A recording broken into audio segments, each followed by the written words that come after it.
ഉച്ചയ്ക്ക് ചോറിൻ്റെ കൂടെ കഴിക്കാൻ പറ്റിയൊരു പൊട്ടറ്റോ ഫ്രൈ ആണേ. ഉരുളക്കിഴങ്ങ് വെച്ചിട്ട് ഒരു ഫ്രൈ ഉണ്ടാക്കുന്നതാണ് കാണിക്കുന്നത്.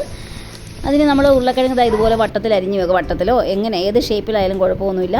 ഞാൻ വട്ടത്തിൽ അരിഞ്ഞിരിക്കുന്നത്. നമുക്ക് ഏത് ഷേപ്പിൽ വേണമെങ്കിലും അരിഞ്ഞെടുക്കാവുന്നതാണ് കേട്ടോ.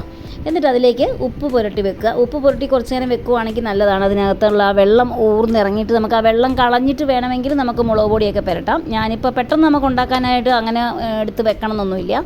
ഉപ്പ് ഇടുക, മുളക് പൊടി ഇടുക, കുറച്ച് കുരുമുളക് പൊടി ഇടുക, ചിക്കൻ മസാലയും ചേർക്കുക. ഇത്രയും സാധനങ്ങൾ ചേർത്തിട്ട് നന്നായിട്ട് പുരട്ടി വെക്കണേ. ഓരോ പീസിലും അത് മസാല ഉണ്ടെന്ന് നോക്കുക കേട്ടോ. അതുപോലെ നല്ലപോലെ മിക്സ് ചെയ്യുക. ഇതെല്ലാം ആവശ്യത്തിന് ചേർത്തോളാം. ഞാനിപ്പോൾ 3 പൊട്ടറ്റോ എടുത്തിരിക്കുന്നത്.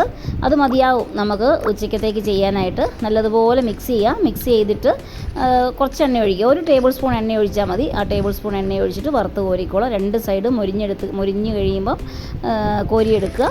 അത് ഒരുമിച്ചിടാൻ ശ്രമിക്കേണ്ട. അപ്പോൾ നമുക്ക് എന്താ പറയുക, നല്ലപോലെ ഫ്രൈ കിട്ടത്തില്ല. കുറച്ചിട്ട് ഫ്രൈ ആക്കി എടുക്കുക.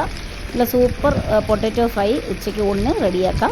അപ്പോൾ ഇന്ന് തന്നെ എല്ലാവരും ഉണ്ടാക്കി നോക്കിയോ. കുട്ടികൾക്ക് നന്നായിട്ട് ഇഷ്ടപ്പെടും. കുട്ടികൾക്കൊക്കെ ഭയങ്കരമായിട്ട് നോൺ വെജൊക്കെ ഭയങ്കരമായിട്ട് ഇഷ്ടപ്പെടുന്ന കുഞ്ഞുങ്ങൾക്ക്, ഇറച്ചി മീനുമൊക്കെ ഇഷ്ടപ്പെടുന്നവർക്കും അല്ലാത്തവർക്കും എല്ലാവർക്കും ഇഷ്ടപ്പെടുന്ന ഒരു വെറൈറ്റി എന്താ പറയുക ഡിഷുമാണ്. പെട്ടെന്ന് ഉണ്ടാക്കിയെടുക്കാം. 12:30 ആകുമ്പോൾ ഉണ്ടാക്കുക. 1 മണിക്ക് ചോറിന് 12:30ക്ക് ഉണ്ടാക്കാൻ മതി കേട്ടോ. അപ്പോൾ എല്ലാവരും ഇപ്പം തന്നെ ട്രൈ ചെയ്തോളൂ. അമ്മാസ് രുചികൾ ഫോളോ ചെയ്യാൻ മറക്കല്ലേ.